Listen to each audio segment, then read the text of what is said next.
Hey, what's up? Cody here. Proverbs 22:1 says, "A good name is to be chosen rather than great riches, and favor is better than silver or gold."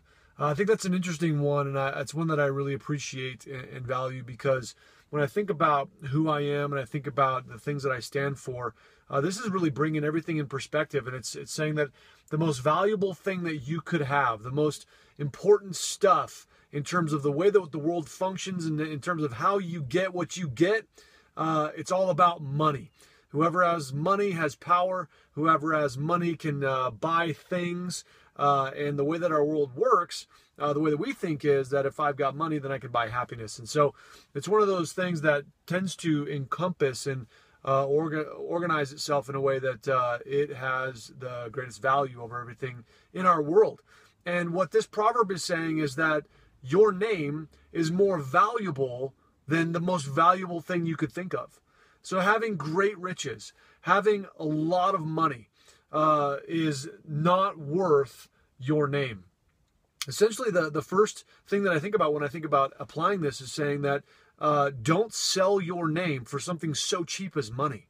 Don't sell your character. Don't sell your integrity. Don't give that away for anything. Much less something so common as money, as silver or gold. Don't be such a fool as to value that over your name. When I think about this, the thing of that is that it's basically saying that your name's really valuable.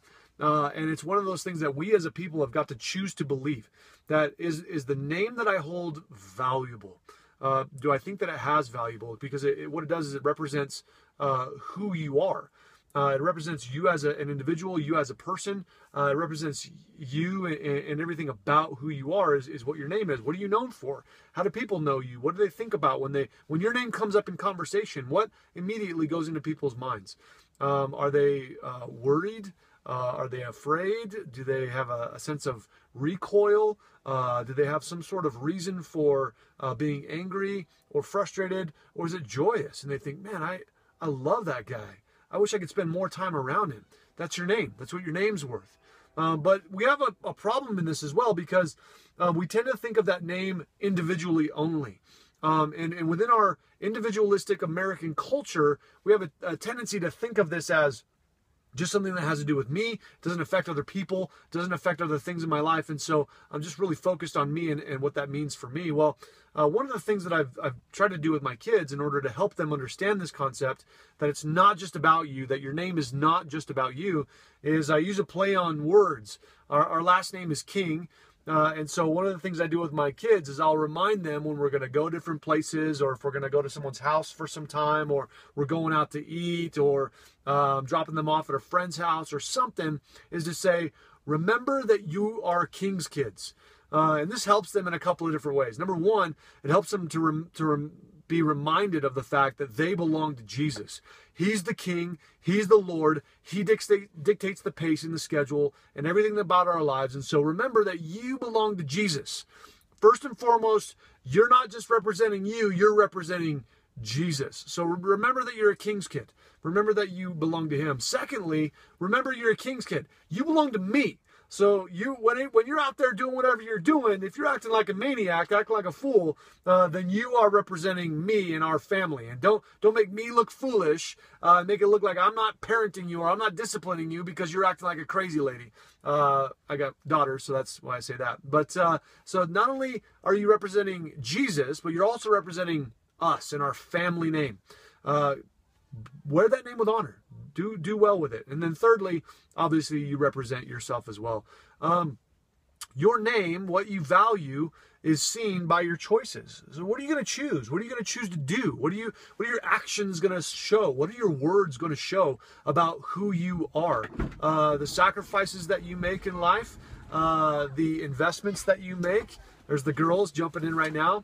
What are you going to do with all those kinds of things? When I think about your name, there's two different things. One is your reputation, and secondly is your character. What do others think about you? What do you want them to think about you? That's your reputation. Secondly, character, that has to do with who you really are. And so when you're thinking about who you really are and what's going on in your life, That's your character. Better seen as, what would you do if no one else was around? If no one would find out, what would you do? That's what your character is. The encouragement is with this, Proverbs 22:1, is that a good name is to be chosen rather than great riches. So choose the good name of Jesus. That in all that you say, in all that you do, remember, you don't represent you, that you represent him.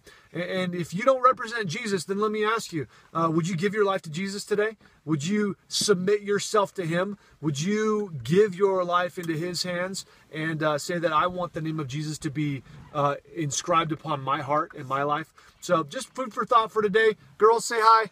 Hi. All right, wife, say hi. All right. See ya.